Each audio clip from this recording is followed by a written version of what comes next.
my G's. Y'all should know what it is. It is BKA Watts, one half of the Blurs and Clips podcast, coming at you live. Actually, coming at you pre-recorded on the Revolt Podcast Network, delivering you motherfuckers a not quite flawless, but still oh so repetitious intro. And as usual, I am joined by my partner in crime.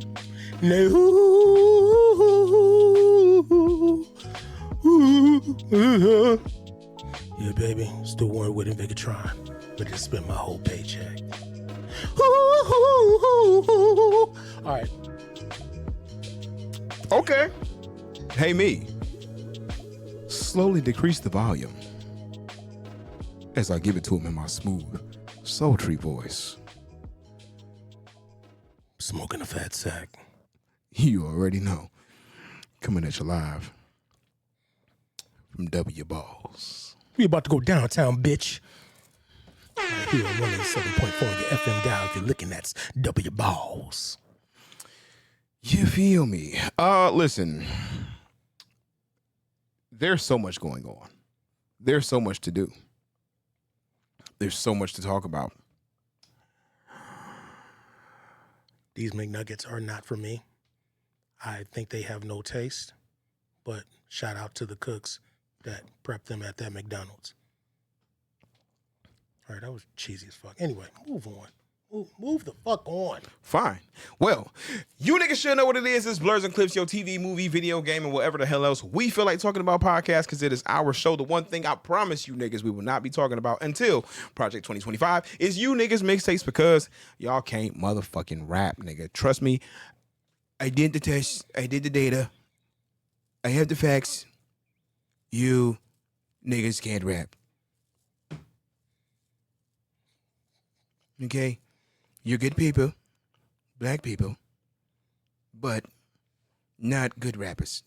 The rap is not good. Fake news. Fake news. Fake news. Fake news. Okay? No bars. Nigga, at all. Okay? But, yeah, we out here. I'm not going to ask you how your week was. I know how your week was. I'm assuming. And mine... hectic as fuck. Wanna know why? Because everybody and their mama, everybody and then some is trying to fucking get on my schedule. So I am the busiest nigga in the galaxy, which ain't out the motherfucking norm. So, you know, active. Yeah, bro, I need to try to get my pod done because, you know, these people need to know about what's going on out here in the streets. And, you know, I'm trying to tell them, you know, to let them know that, you know, me and my peoples, we you know, we done came through the struggle, and, you know, and so we know what it takes to get to that next level. Like we on a whole nother level. Right. You know, so the thing is, you know, with Cleveland, when you on a whole nother level, it's people trying to bring you down a level. But this is just like, you know, with like them video games, you on another level. So, you know, you got to get more achievements because you on that other level from the level you was on before. Okay. Because, see, we trying to get the keys from the gatekeepers. All right. I don't even know if I want to phrase it this way, but fuck it. For the sake of being, I don't know, atypical or accessible, I'm going to say, I guess, what made you fall in love with film? Or when did you know that you were in love with the art form of film and watching movies? That's tough. I really couldn't tell you, bro. It just always been honestly, it always has just been a thing. I fuck with the movies. Not even necessarily from like the theatrical perspective. I have just always like watching dope like movies and TV shows. More so movies. But I mean, then of course, but that came along later. Like TV was like the shit. As much as I hated the dread building up to getting scared of some shit, that's when like I found like when I was super interested in horror and shit. And then when Are You Afraid of the Dark came around, it was like, oh nigga, this is the greatest shit I ever fucking saw. And yeah, so just as long as I can remember, I just have fucked with with TV and movies. Plus, my pops is like a movie nigga. So remember, like we talked about, like that nigga used to come get niggas and shit and take us to the movie theater. Like that was what we did on our weekends with our father. Shit, he'd take us to the movies. We'd see some shit, but we was always seeing some shit super late because it was always the dollar movie. And then he hit niggas with a roll of quarters and let us just tear the arcade up until we ran out of quarters and shit. I'm not going to act like I had a definitive meaning behind the question per se, because I did have something kind of in mind of what I was thinking about. So, first and foremost, for the record, I was not alive in the 60s, so do not run away with that narrative. That was a jokey joke. He was fooling y'all. And any regular, you know what, I'm not going to assume that we have regular listeners. We do, to some degree, but again, I have to approach this like there's always new people listening. Anyway, so I don't want to keep revolving everything around Purple Rain, but I will say that I think everything that I saw previous to that I definitively could remember, like being in the theater, seeing Return of the Jedi, stuff like that. I remember, you know, seeing Footloose, all that. But what I would say, in that period of 84, there was a different kind of appreciation for Purple Rain in that way. And that also was a period of time where you missed, where I used to actually watch Siskel and Ebert every Sunday night. And basically, like, prior to going to bed, that would be like the routine of like bath, some local shit that was on TV, and like Siskel and Ebert at like 11 or 11:30 or something, and then whatever else, and then going to bed. So watching their reviews put me on to other things where I was like, oh, maybe I should give that a try.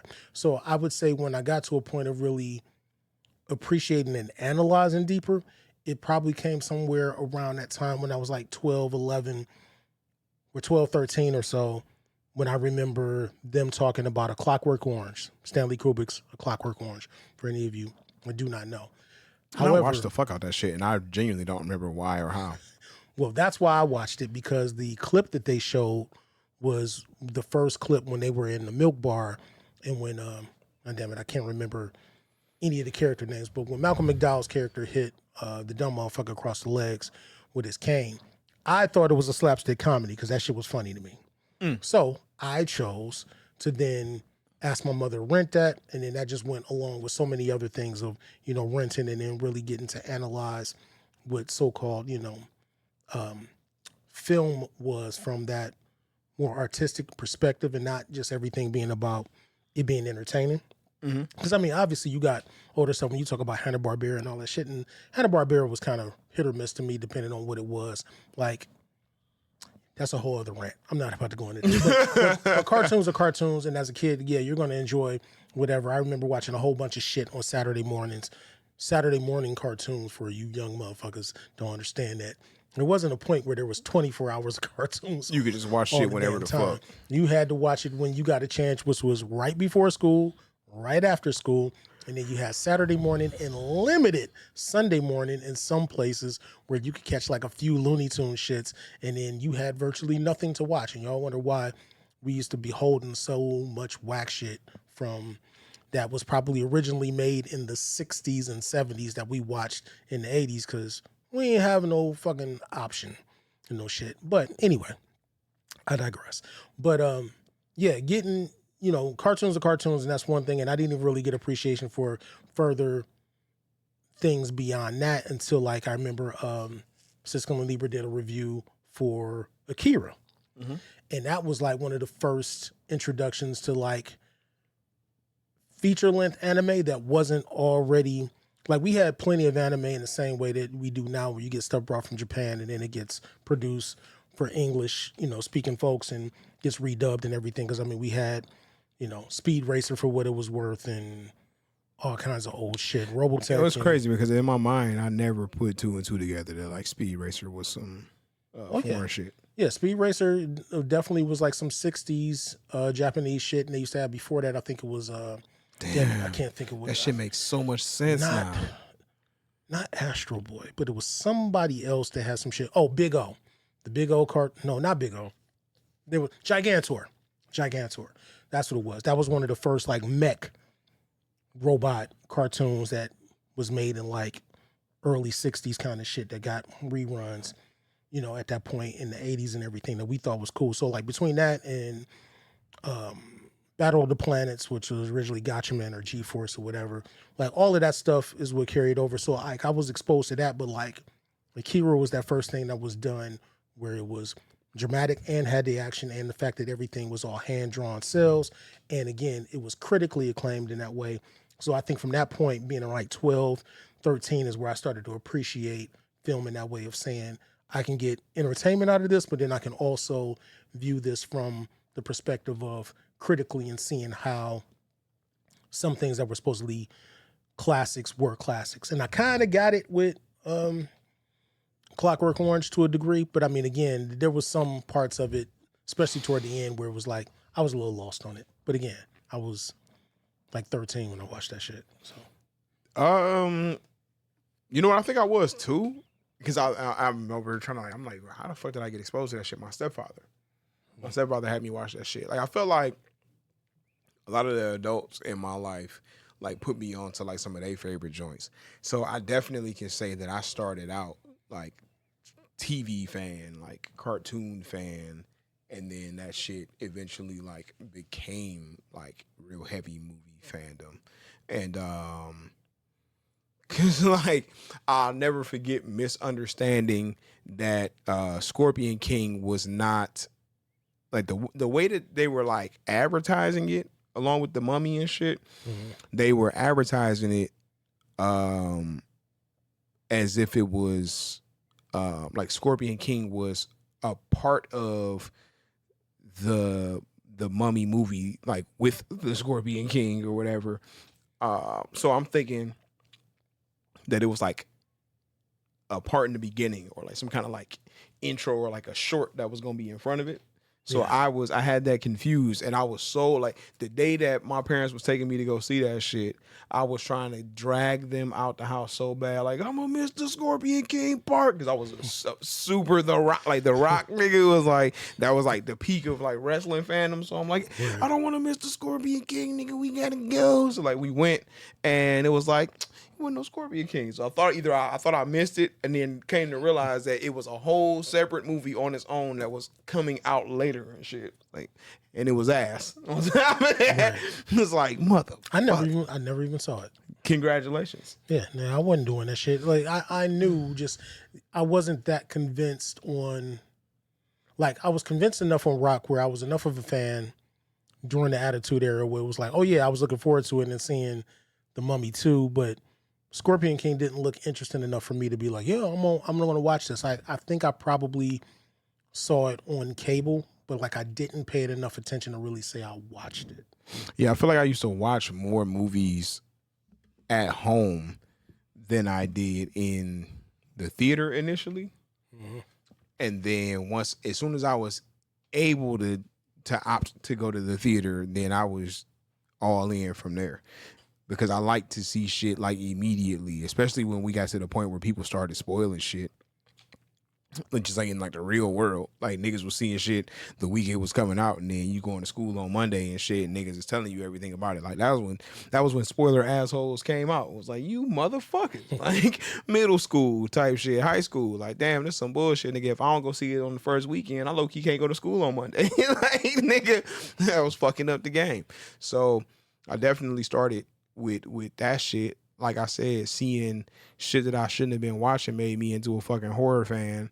And yeah, bruh, like I think it was generally just like the early 2000s is when that shit turned up for real for me, because that was when I was in position where I had a little couple dollars. I could go to the movies if I wanted to. I can go buy a nigga CD if I wanted to.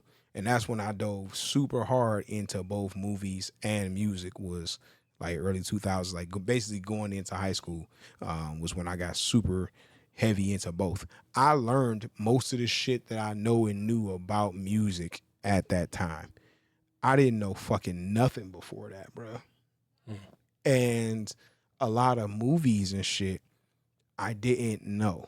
I've seen so many of these things, like, and I don't know how I feel like I was so sheltered to just be stuck to watch the shit that, like I said, the adults around me watched only. Right. But like once I hit the 2000s and I had the option to go find shit I wanted to watch, nigga, I went crazy. Hate Me Now is the first Nas song I ever heard.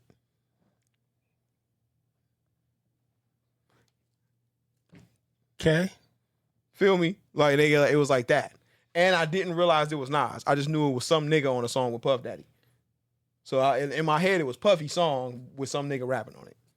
Then the second Nas song I ever heard was I Know I Can. And I was like, oh, I hate that nigga. Nigga, 3 albums in for you to be like, oh, this is Nas? What the fuck? Anyway. Yeah, nah. This ain't even the music show. I'm not even. I know, but that's what I'm saying. Like, that's what I'm saying. Like, that. that's how disconnected I was up until 2000. Like, 2000 is when I was like, when I went crazy. Like, nigga, my first Outkast record was Rosa Parks. That was the first Outkast song and I didn't know it was Outkast. I just knew the song, and I was like, I like this song. I had no fucking clue who them niggas was. So the first Outkast album that I heard the whole album and listened to was Thankonia. How in the fuck do I have a podcast with you? But again, this ain't music related. But I say these things to give niggas some context for them to be able to understand that the same way that, like, at that point, I started to just go find everything. That's the same thing I did with movies. It doesn't really fucking matter because, again, this is all relative. My commentary on this is only surface level because I know how old you were. Right. When, Southern Playalistic came out. And that I can understand you not knowing what the fuck that was or even caring. Yeah, nigga was like 7, 8. Right. Same shit. Like you was barely 7. Right. Shit came out in 94. So,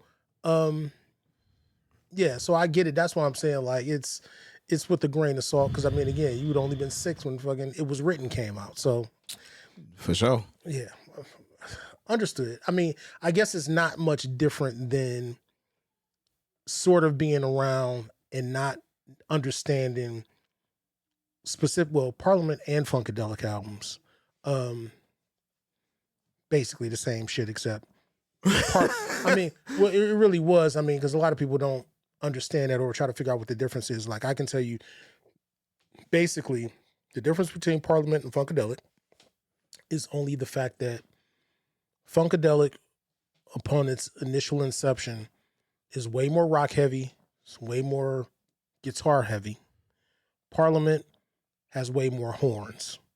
So if you listen to Parliament shit, where they have Maceo and the Horny Horns and Fred Wesley, all them motherfuckers, that's the one thing. But Bootsy Collins and all them playing, especially with the more rock-oriented shit, especially during the 70s after they left James Brown and all that, that's the big difference between Parliament and Funkadelic. Still George Clinton and the same motherfuckers, except you always hear horns, or a lot of times hear horns on Parliament shit, but not on Funkadelic shit. Funkadelic shit is always with the big guitar rock shit and, guitar solos and all that.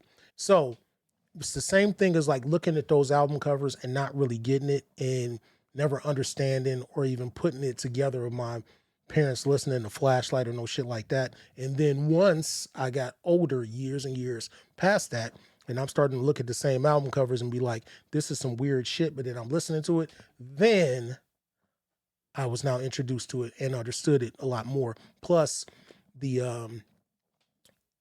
whole introduction of rappers with rap really taking off in that late 80s, early 90s, and with them sampling so much Parliament Funkadelic stuff, it was easy to get into that. And again, I think that's one of those things, not a music podcast, where people don't understand that, yeah, sampling does help open the door to listening to other music from the past. It really does. Because when people find out where original samples were from and everything, you get an appreciation for it. You start listening to that other stuff. So that is absolutely true.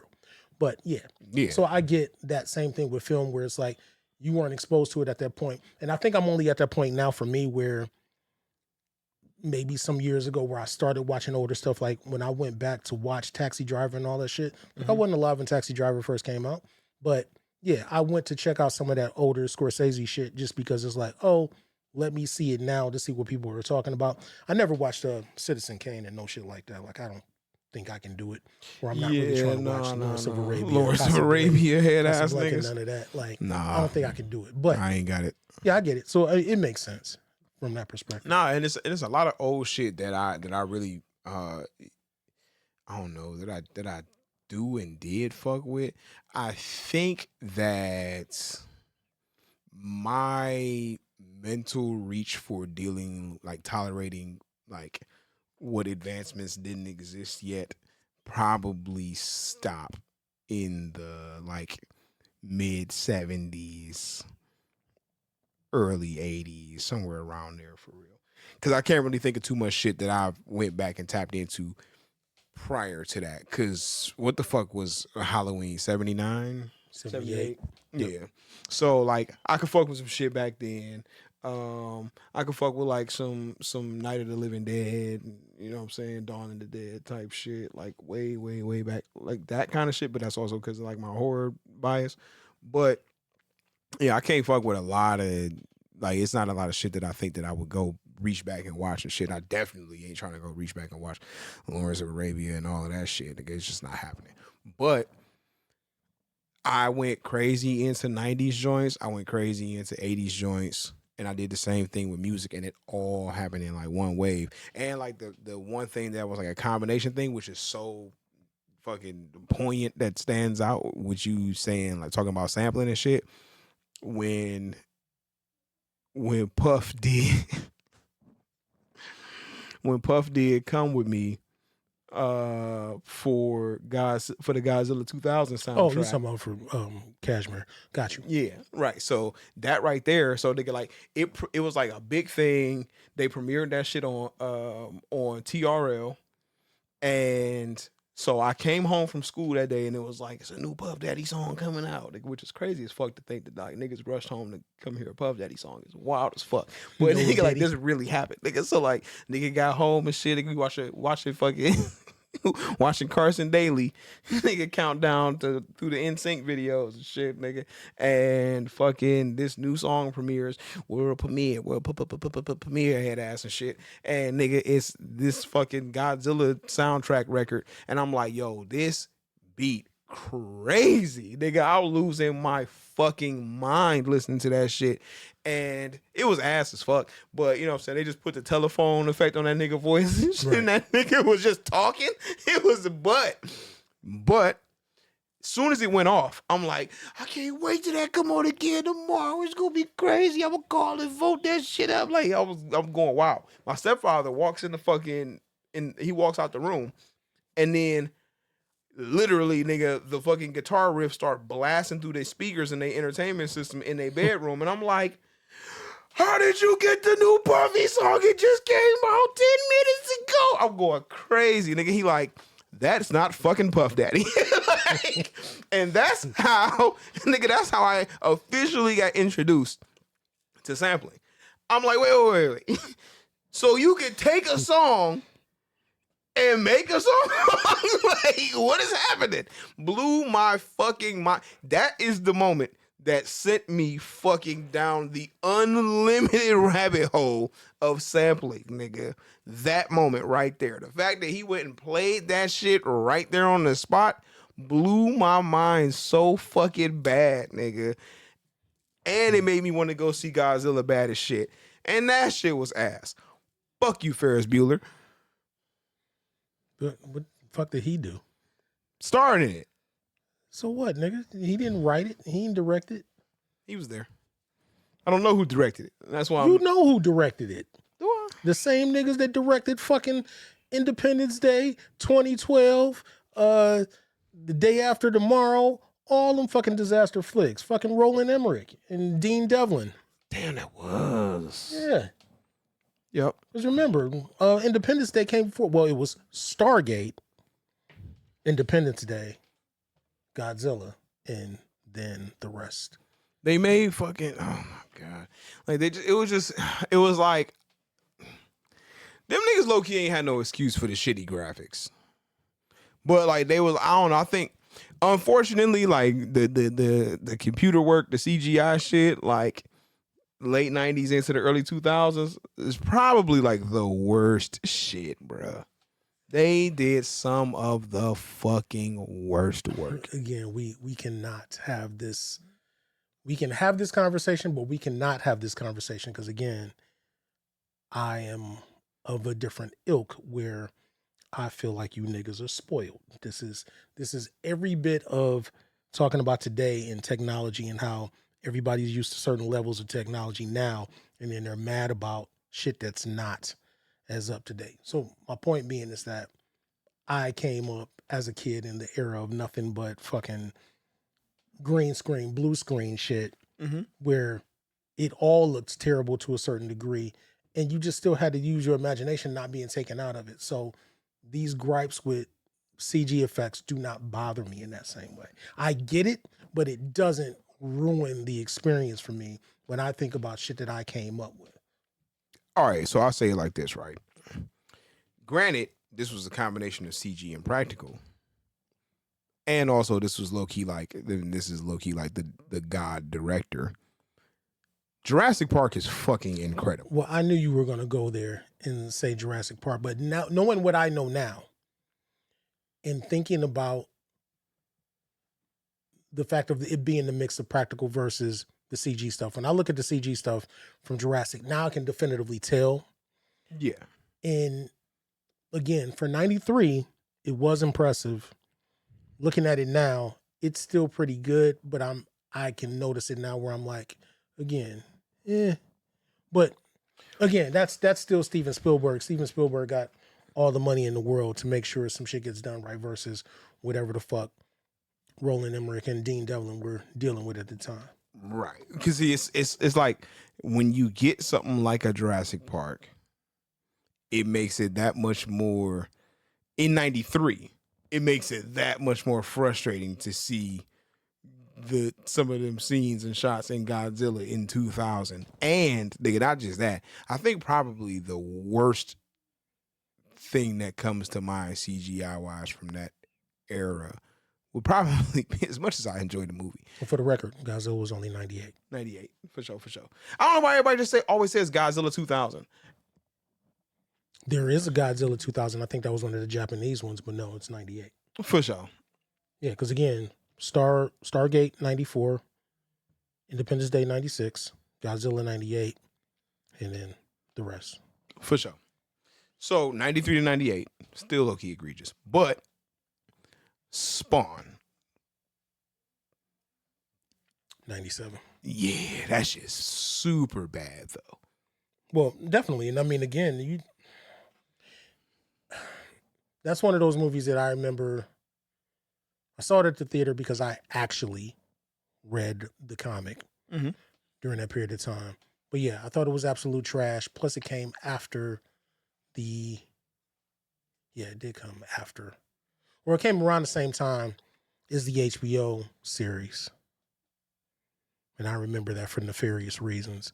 But point being is that I thought it was terrible as far as story-wise and everything. And even with the CGI, it was also terrible. But yeah, I don't think I watched it for real ever again after I saw it the first time. I remember it being on cable, but I never sat there and watched the entire thing because, again, it was a travesty versus what I was reading in those books. Some of the moments in that bitch was dope, though. I can't remember a one. Like some of the cape moments through different points are dope, but like especially like the actual like the hell fight scene with like the like 3 or 4 different spawns and they literally just like copy pasted that was all doing the same move like over and over on repeat. Oh, that shit was god awful. Do not even remember. It's bad. I'm sure. It's bad. Yeah, I don't even need to find out. Spawn is one of those movies that I don't even think I was like, oh yeah, let me get the DVD of, or I think I do have a DVD of it though. But I think I found it was definitely not one of those I bought brand new. I think it had to be one of those record exchange. It was cheap as fuck, and that's how I got it. If I even have it. I cannot confirm that I have a copy of Spawn. Cannot confirm. And just my nigga did it all for Wanda. Yeah. That shit was butt, bro. Right. But yeah, like I said, that shit right there definitely 98 then. 98 is where like something sparked in me for sure to go and like really tap in with both movies I was really trying to fuck with and music that I wanted to start fucking with. And that is why now I have so much miscellaneous ass music knowledge and like an array of music that I know. Cause like you said, sampling that shit. That was Cashmere is the first Led Zeppelin song I ever heard because of that. Right. And I fuck with Led Zeppelin. So then it was like that shit just became a, snowball effect type shit. And yeah, same way for fucking movies. Like me just wanting to see shit and know shit and seeing shit coming out and being like, oh, well, 2 coming out, so I want to go see 1 so I can. Then all of a sudden niggas became a Blockbuster household for real, and we renting shit and watching Infinity VHSs, and then DVDs come along, and then we became like we was one of the first. Definitely, like when Netflix came out, that idea, we was immediate on the sign up at the house. Like, so we had movies in the mailbox every couple of days or shit, and we watching shit and then sending shit back. And so that very well may have been like a part of my parents always leaning into shit that we was interested in.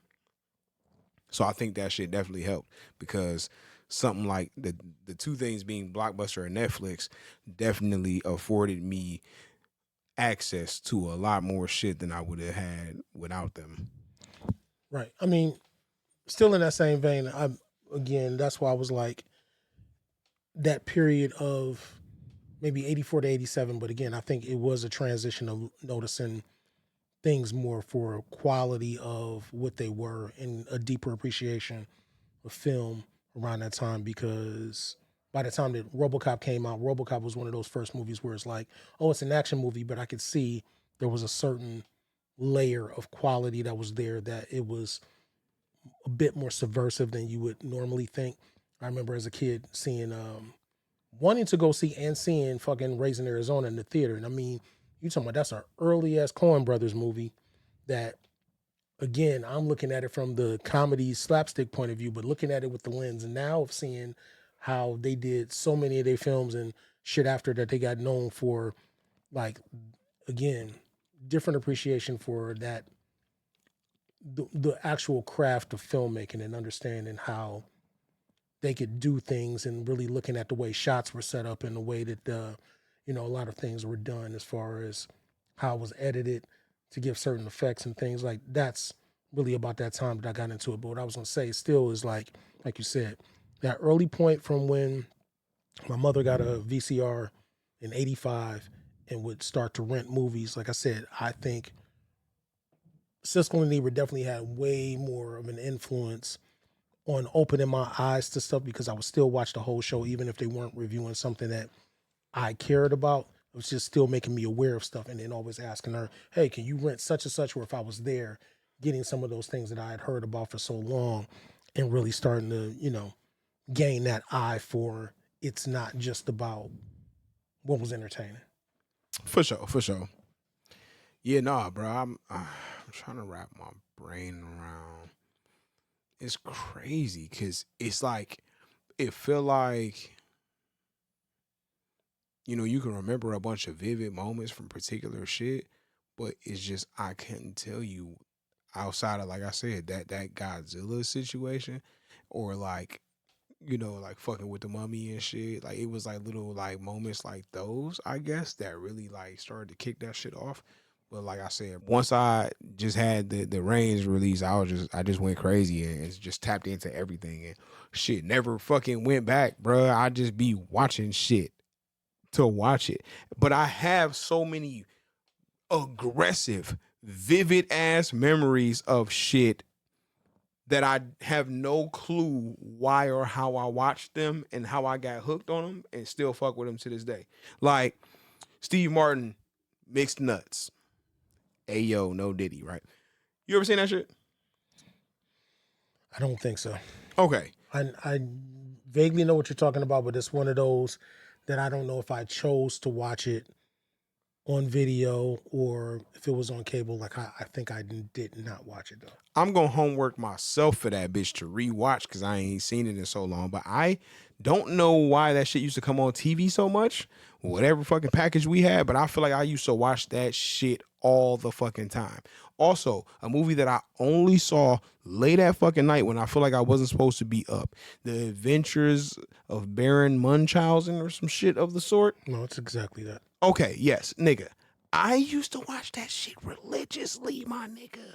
I feel like it's probably horrible, but I have very fond memories of it. It may not be horrible. Like, I can't verify that because I do believe that was one of the Terry Gilliam movies back then.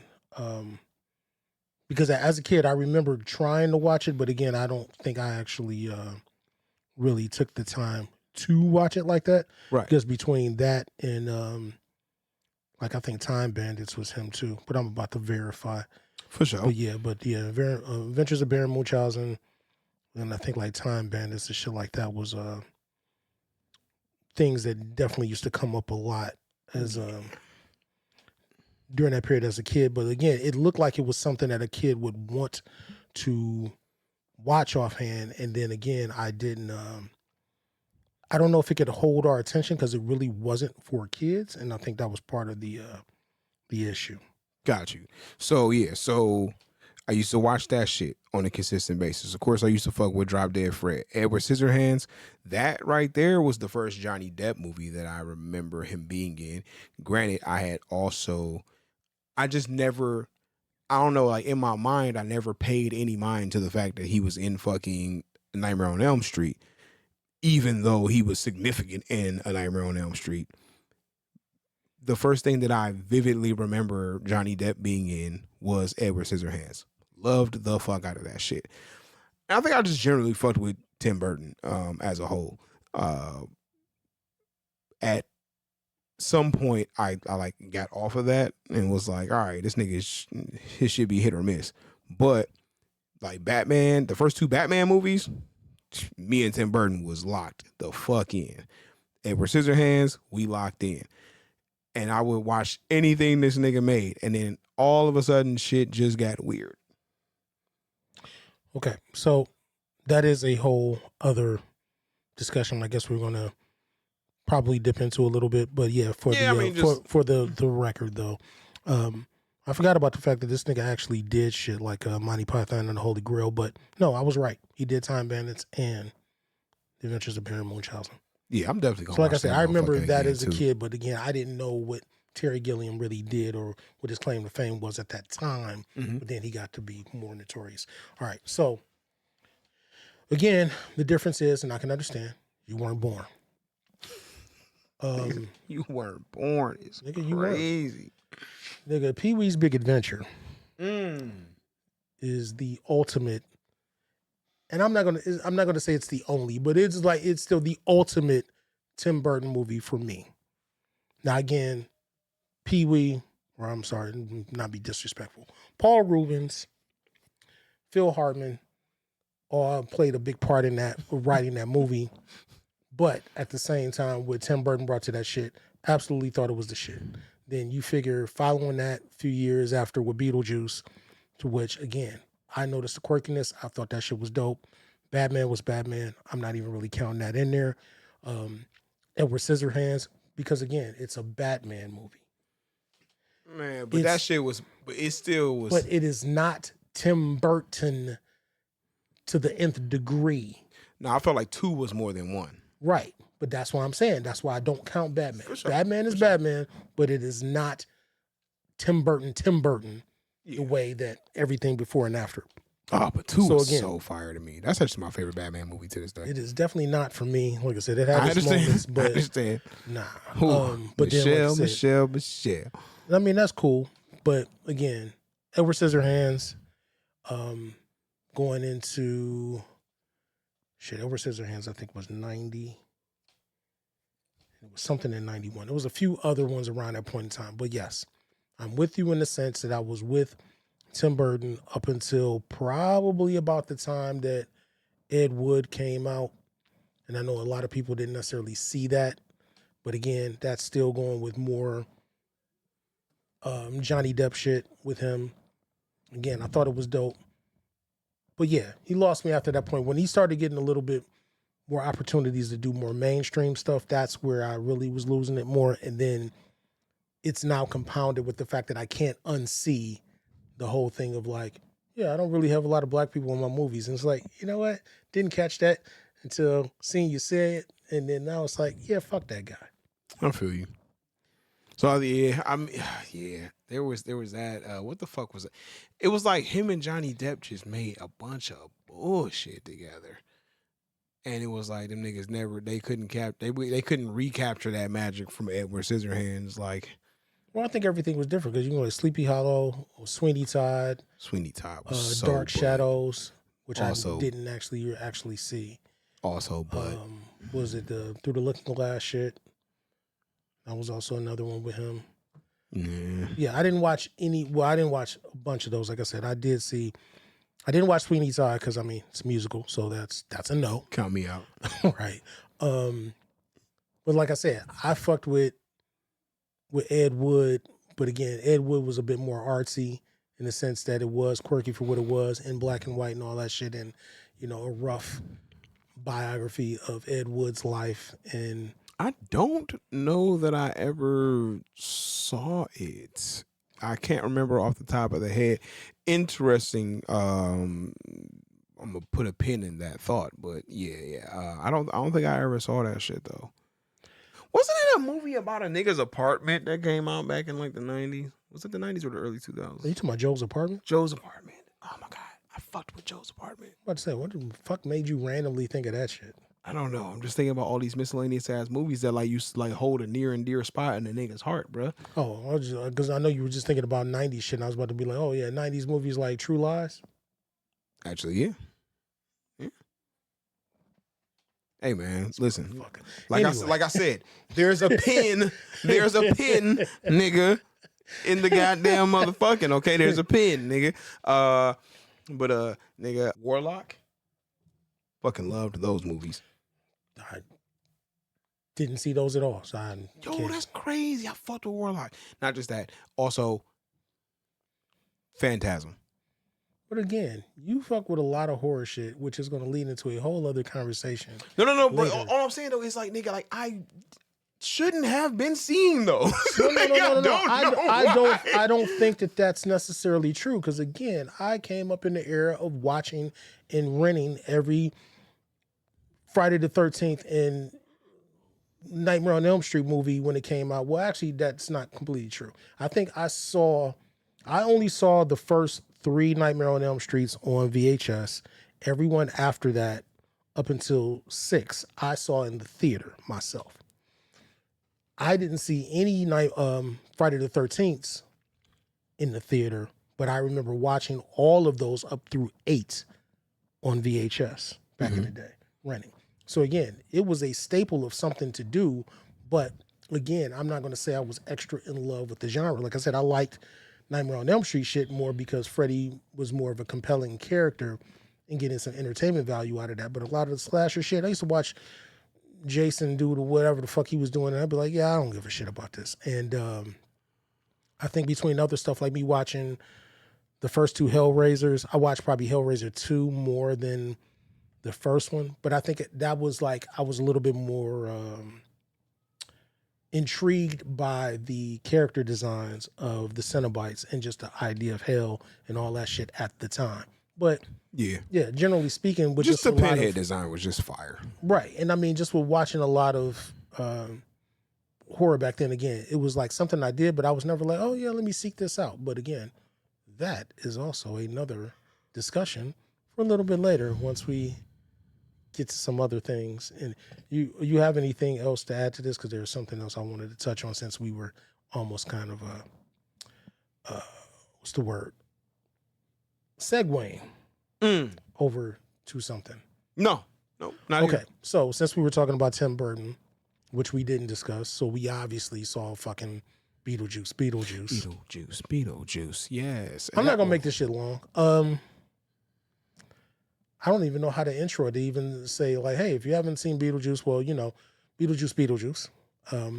Being it, here we are 36 years later. Which is fucking crazy. The original, Lydia still around, but she's now like a sort of a fake psychic medium. Well, and not really, because I mean, she does legitimately see dead people, but she has a TV show and all Which this she shit. started doing at the end of the first movie. Right. And mind you, BeetleJuice has been left in limbo as he was. And of course, a lot of this shit doesn't make sense because nothing was quite left off the way it was from 1988 to the current date.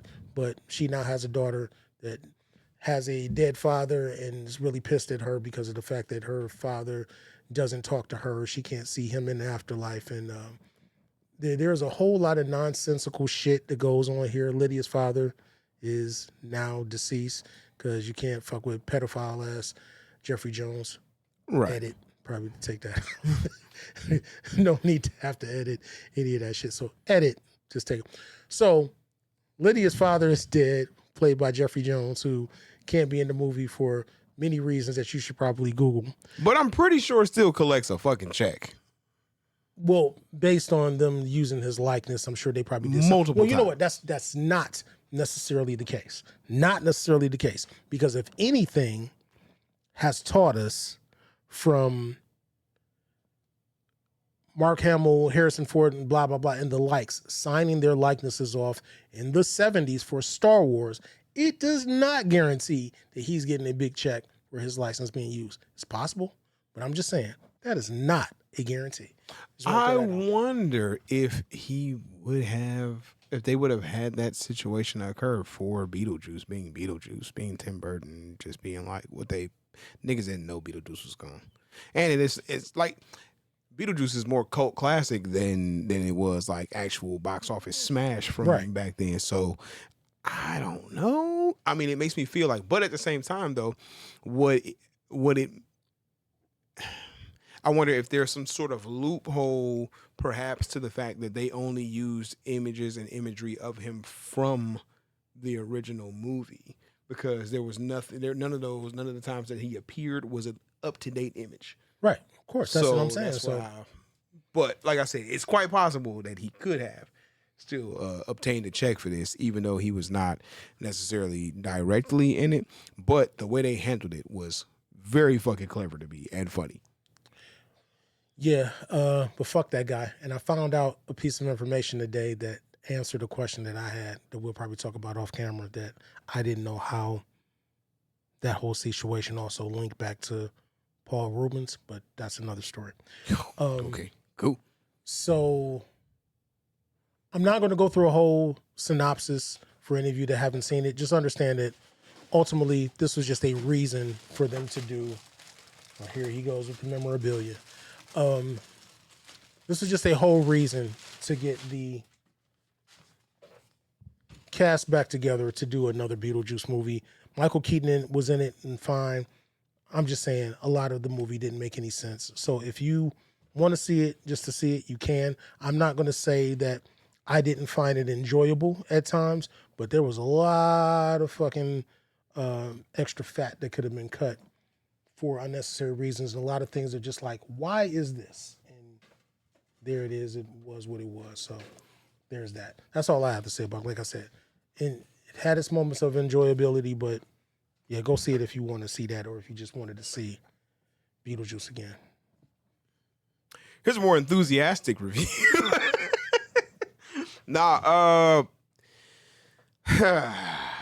So all the returning cast bodied this shit though. I mean, well, yeah, I guess we're talking 3 people. Yeah. Okay. Again, I didn't have an issue with them. My issue is everything to do with just the structure of the movie and the story, where it was just, it was probably the epitome of there being no real reason for this to happen, but it was just enjoyable enough for me to be like, I didn't feel like I wasted my time having seen it, but I'm not really just going to recommend it for people to be like, oh man, you got to see this. Again, I didn't feel like I wasted my time. But anyway, go ahead with your more enthusiastic review. No, I was low-key talking shit. Fuck you, Cinemark. This bucket is low-key ass. It's a little fucking tin box.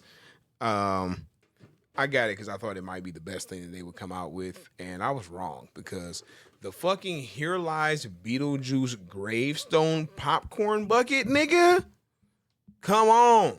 You put popcorn in the back of the grave, of the tombstone, and you flip the bitch over, and that's where you get your popcorn out, nigga. Okay, this is fly. It's not practical at all. At all, because I'm thinking, nigga, I don't want to watch this shit. But anyway, continue. No, for sure, for sure. Now, they also have another bucket, which is practical.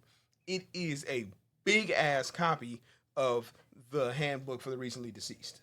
Got you. Which is fucking fire. But I'm actually about to order one of those. Somebody makes them.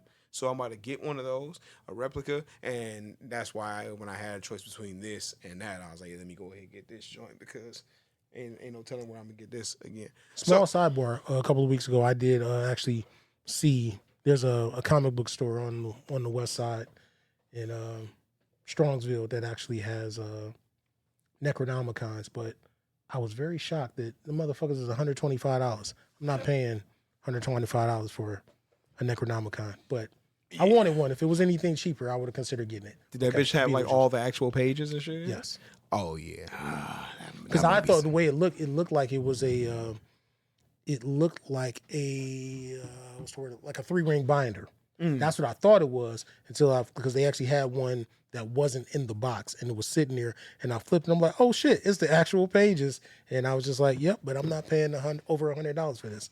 I feel you. If I had like absolute bullshit to burn through it money, yeah, that's a cop for sure. Well, yeah, my dumb ass did spend over $300 mostly on a Ray lightsaber, which is a crock of shit because a Ray lightsaber is nothing more than another fucking Anakin / Luke Skywalker.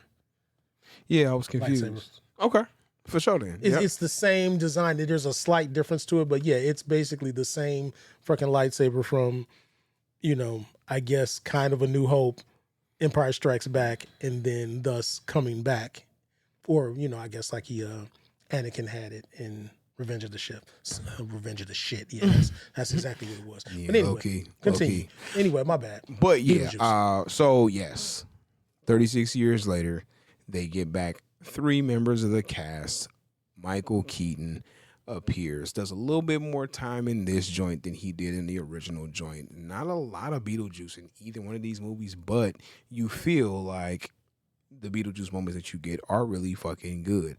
True. I will definitely give it that. Makeup and costume design, dope as shit. Lydia, fire. Granted, she was young as fuck when this first movie happened, so it's not like a stretch that she isn't like a decrepit old lady and shit. But more surprisingly, Catherine O'Hara being fucking is almost exactly the same. It felt like, and her over the top, just aloof, snob, dickhead character is fucking great, bruh. I got all the laughs out of her, which is great. Feel like Jenna Ortega made perfect fucking sense to stick in place here, and they didn't make her play Wednesday, which was like cool, right?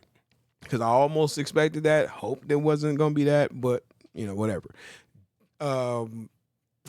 I saw somebody else say it, which makes me not want to say it, but I agree wholeheartedly that I do really dislike the kid is a dickhead to the parent for something that's not in the parent's control. Right.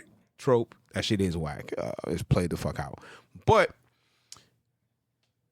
they use the death as a good reason to get everybody back to the house, and they definitely just shrug off the Maitlands, the original ghosts haunting the house. Yeah, that was unfortunate. No Gina Davis and no bang, Alec Baldwin.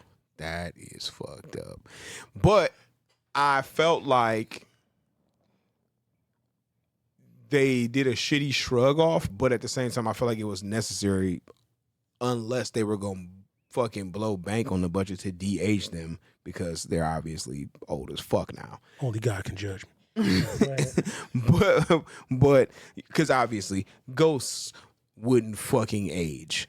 But there are definitely, and I mean, this is after coming off of box office shit. This is coming off of a fucking 54% drop. They brought in another 50 something $million this past weekend. So the movie has a solid hold. It has no competition for real. Coming up for the next few weeks until Joker drops. So it's definitely going crazy. The original BeetleJuice didn't even fucking get remotely. This movie made more opening weekend than the original BeetleJuice made in its entire run, which is fucking wild. So, all in all, this shit had some really useless, pointless fucking characters in it, though. Absolutely. There are multiple characters. You could just delete out the fucking movie. So, they absolutely padded the runtime on this bitch. I'm not sure what else they could have done, but if I sat down and thought for like 6 minutes, probably could come up with something a little bit different and a little bit better to do. But they really did expand on the other side, on the you know, the afterlife, and we got to see more of that, which was dope as fuck. But to your point, this is definitely the most black people that Tim Burton ever had in the movie. I'm not acknowledging this. But anyway, continue. And low key, while it's the most black people that have ever been in a Tim Burton movie, it's low key racist. Right. That's why I said I'm not acknowledging it. He could have had very much it have been the most black people in a fucking chicken restaurant. Nigga, it's no. I'm not. Nigga, it low key might as well have been a chicken restaurant. Just saying. But overall, the movie was cool. I had a decent enough time. I just felt like by the time we got to the end, there were some very, very pointless, useless ass characters and storyline threads that we probably will never see revisited. But hopefully, with how much money this made, we'll see one more shot at it, get a little bit more time with these characters, and if they're smart, the next one will be called BeetleJuice. It's okay just to say no, people. You can just not make that shit too. I literally only want them to make it because I want to see. I just want to see as much Michael Keaton as we can get before he up out of here. And also because I want them niggas to call that shit BeetleJuice. Those are low key my top two reasons. I got it. Well, you know, so many things are fucked up in the world when, you know, Bad Boys for Life was already fucked up, and exactly. And Naked Gun 4. A lot of people don't get that one, but back in the day when they were working on the third Naked Gun movie, originally one of the possible titles that they was just going to call it Naked Gun 4 because there wasn't a fourth movie at the time, and that was the joke. Mm-hmm. It would have just went from 2.5 to Naked Gun 4. Be like, what the fuck happened to 3? Now, I thought that shit would have been hilarious, but they blew that opportunity too. So yeah. I've had enough disappointment in my life where people fucked up with the titles of the movies that I don't give a shit. Yeah, the fact that they call Bad Boys 3 Bad Boys for life. Like, you motherfuckers. You know what we wanted. Nigga, y'all know what we wanted. I wasn't even thinking that, but just the fact that still, how did you not have the foresight to say, hey, man, maybe see what you did there, the foresight. Maybe we shouldn't call this Bad Boys for Life, being that, hey, if this one does well, we can do a fourth one and do that. Who the fuck didn't see this? But anyway. See if Michael Bay was still around. Whatever. All right. As you all know, if you've been listening to any time soon, and I know a bunch of y'all haven't, but we're going to get y'all on board. Per usual, per episode now, we have homework. Mm-hmm. And the homework that I gave Watt, since he still didn't opt to watch The Wiz, I gave him The Wiz and or to watch True Lies. And the winner is... Like, I told you it was going to be True Lies, nigga. I have no... Like, nigga, low-key, spoiler alert, nigga. Whatever you assign, nigga, as long as The Wiz is on my docket, I'm watching the other thing. Again, I hear you, but I don't think again, maybe it's just different for me.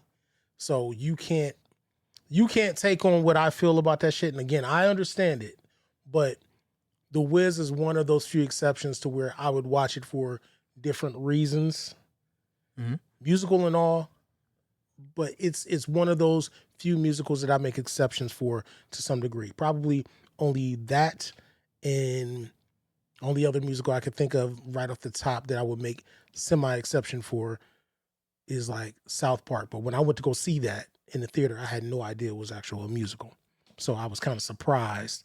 But Uncle Fucker had me in Come tears. on, bruh. But that's the only reason why I let that shit slide, because when I'm watching it and I'm like, what the fuck? But then when they started doing Uncle Fucker, and I was in fucking tears when that second verse came up and he's like, shut your fucking face, Uncle Fucker. Like, nigga, I was in tears in the theater when that shit came up in that second verse. Like, what the fuck am I watching? But anyway, that's neither here nor there. So, okay, that's fine. Uncle Fucker. So yeah, I guess Wiz will keep making its rotation around. But again, like I said, it's classic enough in one of those ways where I'm not saying you have to, but again, I still put a pin in it saying it's almost kind of worth the watch for reference, just so you can say you've seen it. But again, that's on you. You can keep avoiding that bitch all you want, because you still want to keep getting something else. Okay, That True much Lies. is true.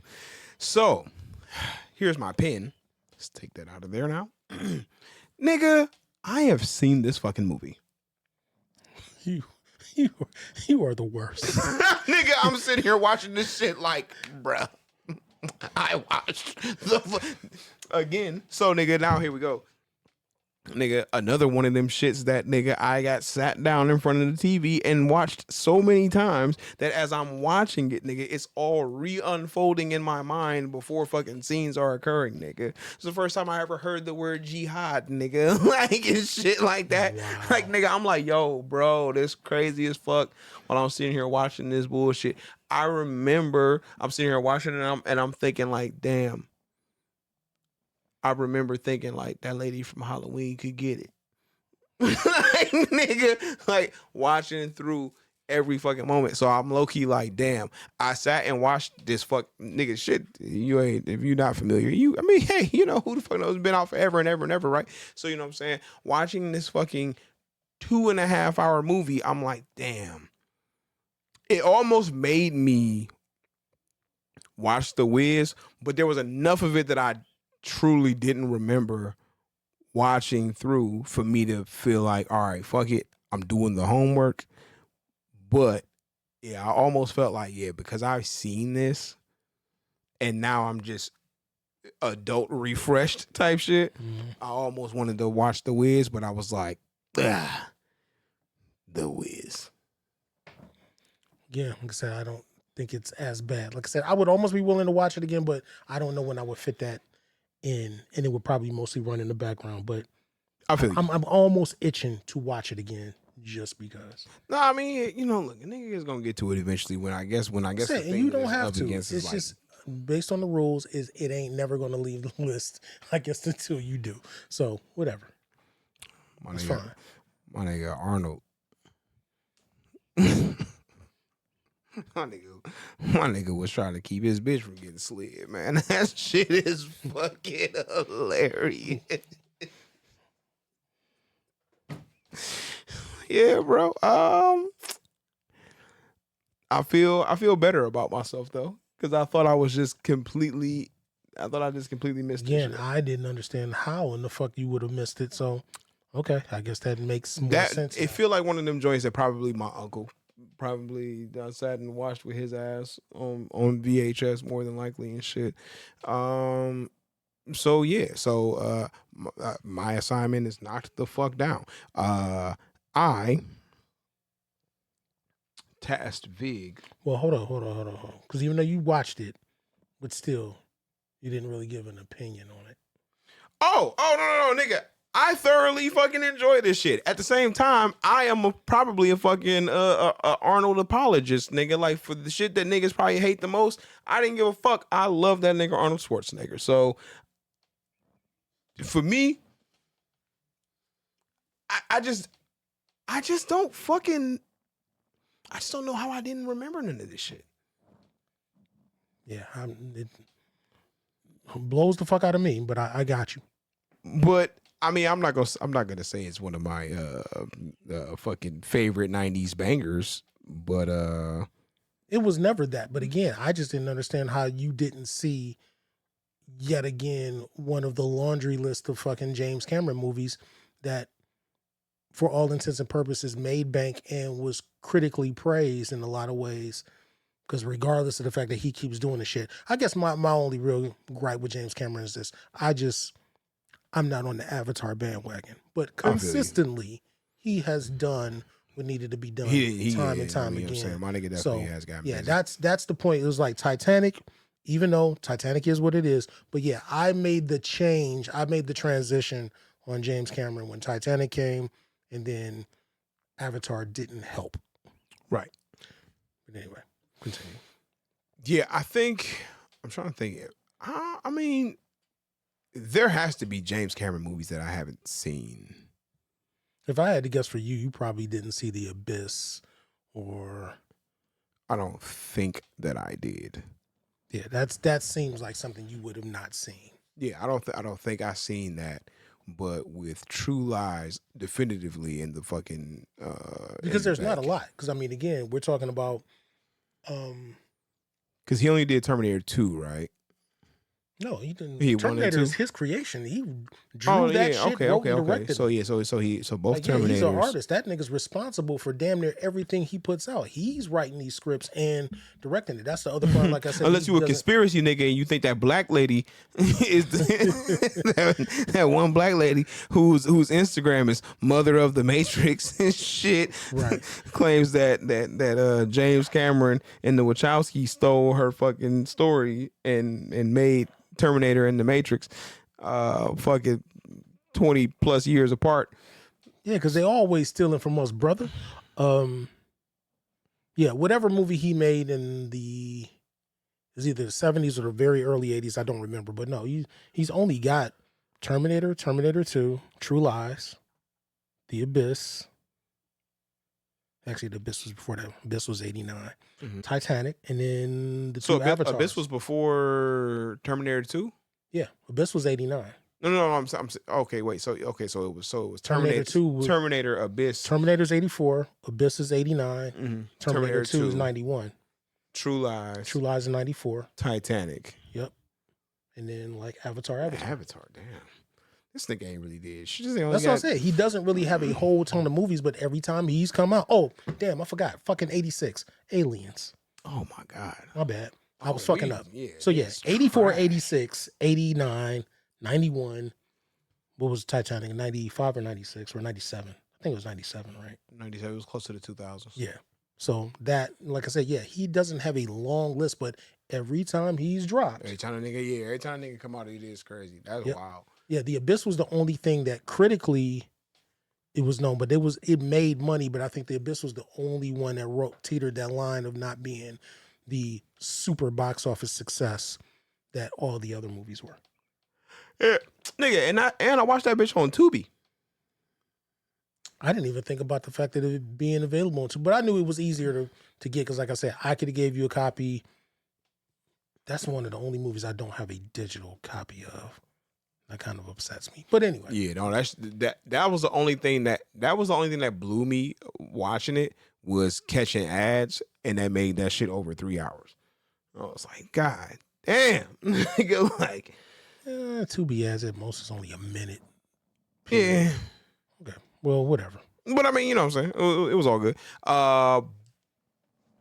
But yes. So to continue forward in our homework,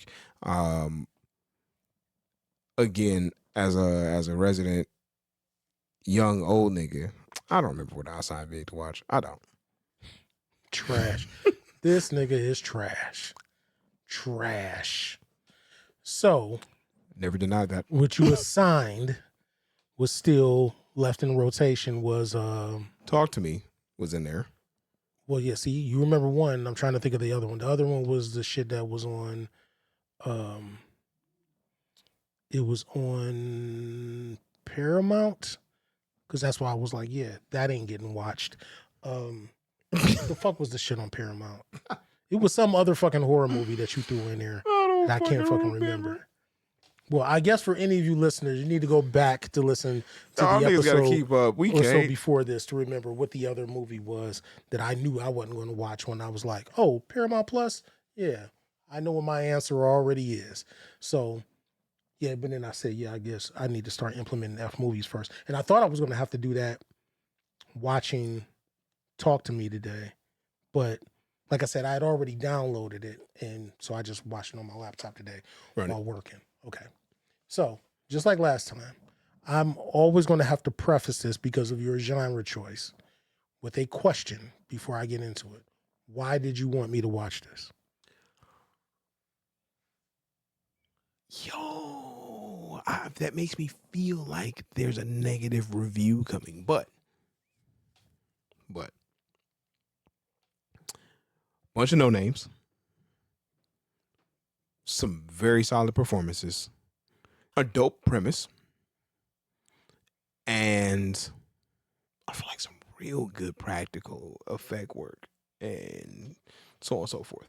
Plus, the shit genuinely gave you some butt cheek clenching tension in a few of these spots in that joint. Quite enjoyed Talk to Me. That was my shit. I forgot I can't just stare at the camera because this is an audio podcast. Okay, so the fact that it was Australian, that being said, you're absolutely right. The performances in this shit was definitely a notch above the typical American horror fare. Right. In that sense. Mm-hmm. Absolutely right. Definitely better in that case. I had to analyze after watching this in my, I don't want to say utter disappointment because it's not really that. I didn't dislike it. It did have some points, but once it got toward the end of the movie, it shined through about what I do not like about certain horror movies and why I don't give a shit about watching them. Mm-hmm. There are certain tropes in certain types of horror movies. And again, I can't always tell you the certain section of horror movies that I definitely be like, oh yeah, I definitely enjoy this more. But what I do not like is any of those movies when it comes to people being possessed or by something paranormal, or when they are seeing things that no one else can see at the time, that kind of shit. That's where it kind of loses me. Like those types of movies that had those kind of things in it, it's like, I just half the time don't be giving a shit about what's going on at the time. Mm-hmm. Now, there are other tropes that always work. A nigga in the corner, in the dark, in the shadows, is going to work every time. Yeah, low-key. That's great. But again, that doesn't make the movie. And just like I've said before, it's like Hereditary, to which I let all of the fucking hype, the critical hype, make me go see that shit on opening weekend. And honestly, I can only think of like 3 to 4 parts in that movie where I was like, yo, I like that. But it didn't make me be like, oh God, this movie is fucking great. No, niggas was definitely eating dick. Right. But see, that's what I'm saying. And that's how I felt about Talk to Me. Because so again, yeah, the acting was fine. Didn't have an issue with that. Again, I don't want to make it seem like, oh yeah, Australians are so much better than everybody else. But again, it did help with the fact that everybody was believable. It wasn't extra cheesy as far as the acting. But again, the premise was okay. But again, when it comes down to just, oh yeah, I'm possessing these things that I can't see, and it's like mind's playing tricks on me kind of shit, that only goes so far on me. I really like more, and that's why I had to think about this. I think that the horror that works on me are more tangible threats. Mm-hmm. And when it's tangible threats, those are the things that I'm like, yo, that fucks with me more. Because it's just like, when I said, like The Invisible Man. It's not paranormal. It's a tangible threat. And the way that shit was done, nigga, awesome. Nah, Invisible Man is fucking phenomenal. Fucking awesome. Phenomenal, my but nigga. Yeah, with this, again, so I'm not saying it's a bad movie, but like, I guess, like I said, what my point is just saying, I'm not knocking it and saying it's my disappointment of saying like it was something terrible about it. But again, in the same way that we do not watch musicals overall, I think that that's what separates the line for me when it comes to horror, is that if it is of this, if it's slasher type or if it's paranormal type, where, oh, I can't see this, that, and the third, I don't go into it with any interest. You talk about other shit that we've seen to a certain degree, like Lights Out, dug it. Yeah. Don't Breathe, dug it. That's what I'm saying. It's 2, not so that, much. right. I didn't see 2 yet. I still didn't see 2 yet. But that's what I mean. Things of that ilk, physical threats, and that's why I like shit that's got monsters in it and shit like that. That's what's cool. But when it rides that paranormal line and it's always the, I'm going crazy and you can't see what I'm seeing, and the motherfucker's going to kill somebody that they think they're seeing some other shit kind of shit, I'm just always like, snore. I respect it. That's my issue. And I don't think I'm ever going to get beyond that. So that's going to be the problem. Yeah. So Talk to Me has been out for a couple years now. So fuck y'all. We're gonna talk about it for real. I guess the only it gave me enough where I wasn't bothered at the fact that I still had questions at the end of the movie. Sometimes a nigga will have mad shit left over, and I'm like, nigga, y'all didn't give me enough at all, and I feel like I have to write the rest of the movie for you bitch ass niggas. I hate that feeling. Right. This left me with questions, but gave me so much that I wasn't bothered by them. Like if what they were told was correct, that it was like the hand of a fucking medium and shit that somebody cast. Okay, cool. Where's the other motherfucking hand? Immediately was where my mind went. Like, is there going to be a point where the other hand comes into play, or if there's a sequel, would that be where the other hand comes into play? See, I guess I actually missed that part. Okay. So that was why it worked in the first place, because they were using the hand of a medium and her ritual to be able to speak to the the spirits or whatever. The thing that I always do hate about those kind of movies is the like miscellaneous, like fucking stupid idiot ass teenagers who somehow know all the rules to how like the ghost world works and shit. Like, you can only be in there for under 60 seconds and you have to blow the candle out to break the connection and shit. Like, how the fuck did y'all find that out? Right. Who gave y'all niggas the guidebook? Well, it had to be passed on, because since old boy's brother had passed it, or whoever it was prior to that passed it on to them. I mean, I guess it just keeps making its way down to be like, yeah, anything over 90 seconds is going to be a problem. So I already knew that, yeah, this is going to be the catalyst for something. Something was going to go over, blah, blah, blah.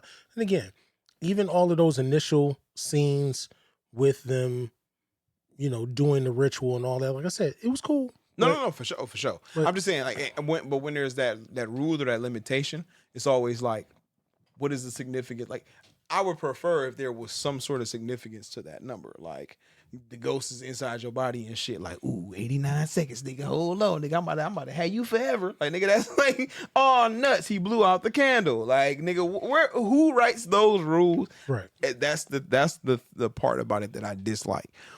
With the exception of that, though, it was I did like the premise of seeing, in this regard, seeing what nobody else does, when it's like, oh fuck, like the drowning, the drowned victim was like, oh yuck, that's crazy. Like, nobody else is seeing this shit except for you, and it's like you tripping the fuck out and they watching your fucking, like, in this situation, because it was like teenagers who are fucking idiots. Like, they was doing this shit like it was like a drug. Like, they was getting high off doing that shit. Right.